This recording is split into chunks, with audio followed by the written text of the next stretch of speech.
Eu cumprimento os irmãos na paz do Senhor.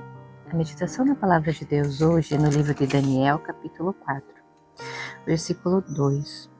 Pareceu-me bem fazer conhecidos os sinais e maravilhas que Deus o Altíssimo tem feito para comigo. Quão grandes são os seus sinais e quão poderosas são suas maravilhas. O seu reino é um reino sempre eterno, e o seu domínio de geração em geração. Eu, Nabucodonosor, estava sossegado em minha casa e florescente no meu palácio. Tive um sonho que me espantou e as imaginações da minha cabeça e as visões da minha cabeça me turbaram. Por mim se fez um decreto pelo qual fossem introduzidos à minha presença todos os sábios de Babilônia, para que me fizessem saber a interpretação do sonho. Entraram os magos, os astrólogos, os caldeus e os adivinhadores. Eu contei o sonho diante deles, mas não me fizeram saber a sua interpretação. Mas por fim entrou na minha presença Daniel, cujo nome é Beltesazar, segundo o nome do meu Deus, e no qual há o Espírito dos deuses santos, e eu contei o sonho diante dele. Beltesazar, príncipe dos magos, eu sei que há em ti o Espírito dos deuses santos, e nenhum segredo te é difícil. Dize-me as visões do meu sonho, que tive a sua interpretação. Então Daniel deu a interpretação, No início, no versículo 19. Então Daniel, cujo nome era Beltesazar, esteve atônito quase uma hora, e os seus pensamentos o turbavam. Falou, pois, o rei e disse: Beltesazar, não te espante o sonho, nem a sua interpretação. Respondeu Beltesazar e disse: Senhor meu, o sonho seja contra os que te têm ódio, e a sua interpretação para os teus inimigos. A árvore que viste, que cresceu e se fez forte, cuja altura chegava até o céu e que foi vista por toda a terra, cujas folhas eram formosas e o seu fruto abundante, e em que para todos havia mantimento, debaixo da qual moravam os animais do campo, e em cujos ramos habitavam as aves do céu. És tu, ó rei, que cresceste e te fizeste forte. A tua grandeza cresceu e chegou até o céu, e o teu domínio até a extremidade da terra. E quanto ao que viu o rei, ungia um santo que descia do céu e que dizia: Cortai a árvore e destruía, mas o tronco com as suas raízes deixai na terra, e com cadeias de ferro e de bronze na erva do campo, e seja molhado do orvalho do céu, e a sua porção seja como os animais do campo, até que passassem sobre ele 7 anos. Esta é a interpretação, ó rei, e este é o decreto do Altíssimo, que virá sobre o rei meu senhor. Serás tirado de entre os homens, e a tua morada será com os animais do campo, e te farão comer erva como os bois, e será molhado do orvalho do céu, e passar-se-ão 7 tempos por cima de ti, até que conheças o Altíssimo. Tem domínio sobre o reino dos homens, e o dá a quem quer. E quanto ao que foi dito, que deixasse o tronco com as raízes da árvore, o teu reino voltará para ti, depois que tiveres conhecidos que o céu reina. Portanto, rei, aceita o meu conselho, e desfaze os teus pecados pela justiça, e as tuas iniquidades usando de misericórdia com os pobres, se prolongar a sua tranquilidade. Todas essas coisas vieram sobre o rei Nabucodonosor. Ao cabo de 12 meses andando sobre o palácio real de Babilônia, falou o rei e disse: Não é esta a grande Babilônia que eu edifiquei para a casa real, com a força do meu poder e para a glória da minha magnificência?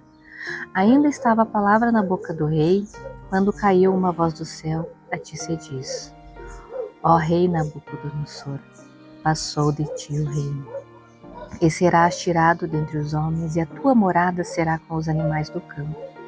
Partiam comer erva como os bois, e passar-se-ão 7 tempos sobre ti, até que conheças que o Altíssimo tem domínio sobre os reinos dos homens, e os dá a quem quer.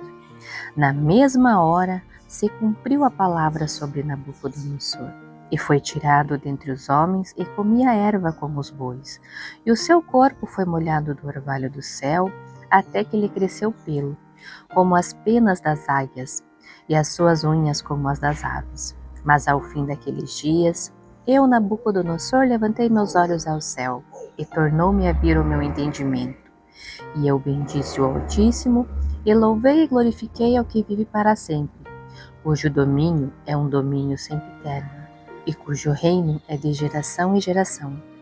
E todos os moradores da terra são reputados em nada, e segundo a sua vontade, ele opera com o exército do céu e os moradores da terra. Não há quem possa estorvar a sua mão e lhe diga: que fazes? No mesmo tempo me tornou a vir o meu entendimento, e para a dignidade do meu reino, tornou-me a vir a minha majestade e o meu resplendor. E me buscaram os meus capitães e os meus grandes, e fui restabelecido no meu reino, e a minha glória foi aumentada. Agora, pois, eu, Nabucodonosor, louvo e exalço e glorifico o Rei do céu, porque todas as suas obras são verdades, e os seus caminhos juízo, e pode humilhar aos que andam na soberba. No Salmo 127, fala o seguinte, se o Senhor não edificar a casa, em vão trabalham os que edificam. Se o Senhor não guardar a cidade, em vão vigia a sentinela. Inútil vos será levantar de madrugada, repousar de tarde, comer o pão de dores, pois assim dá ele aos seus amados o sono.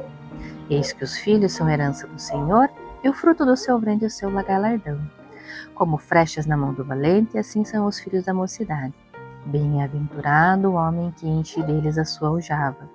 Não serão confundidos quando falarem com os seus inimigos à porta. A reflexão na palavra de Deus hoje foi sobre o rei Nabucodonosor, o qual ele, assim como nós, muitas vezes, acreditamos que as bênçãos que nós recebemos é devido ao nosso talento, à nossa inteligência, às nossas posses, o recurso que nós adquirimos com o fruto do nosso trabalho. Mas assim como no Salmo 127, em que fala: se o Senhor não edificar a casa, em vão vigia o sentinela. Todos nós temos dons, talentos, que não são méritos nossos, e sim bênção e graça do Senhor. Louve e agradeça tudo que tem. Ore e agradeça todos os dias. No Salmo 92 fala assim: bom é louvar ao Senhor e cantar louvores ao teu nome, ao Altíssimo, para de manhã anunciar as tuas benignidades e todas as noites a tua fidelidade. Nada é mérito sem a graça. Em vão vigia o sentinela se o Senhor não guardar a casa. Então o Senhor nos guarda, nos abençoa, mas Ele deseja a nossa gratidão, a nossa fidelidade a Deus. Voltemos para agradecer todos os dias a fidelidade de Deus, a graça de Deus, o amor de Deus. Se Deus nos guardou na ida e na volta, voltamos todos os dias para agradecer essa grande bênção que Deus nos dá gratuitamente. Somos tão abençoados. Será que estamos voltando para agradecer essa bênção maravilhosa, o nosso trabalho, a nossa casa, a nossa vida, a proteção e o amor de Deus que Ele nos dá diariamente? Vamos orar para pedir, mas vamos voltar para agradecer todos os dias da nossa vida. Deus abençoava o povo no deserto todos os dias com o maná. Alguns voltavam, alguns eram gratos e outros resmungavam, reclamavam, murmuravam e atrasaram a bênção. Ficaram 40 anos no deserto sofrendo por murmurar e reclamar. Vamos reclamar, não vamos reclamar, né? Vamos tomar uma atitude de gratidão, de enxergar o quanto Deus é bom e maravilhoso e quanto Ele derrama sua graça todo dia na nossa vida, para não ficarmos mais tempo no deserto, mais tempo no processo, reclamando, e o tempo vai passando e de repente passam-se anos e você está no mesmo lugar. Vamos evoluir e progredir, orando, louvando, agradecendo, estando na presença do Senhor, porque louvar e adorar a Deus é maravilhoso. Volta para a casa de Deus, vai até a casa dele, orar, agradecer, engrandecer teu santo nome, demonstrar a tua gratidão por tudo que Ele te dá, a paz, a saúde, o amor da sua vida, a sua família, tudo que você tem. Não é força dos seus braços, é a graça de Deus, Agradeça a graça de Deus hoje na sua vida. Deus se alegra e te abençoa cada vez mais por tua fidelidade. Deus te abençoe.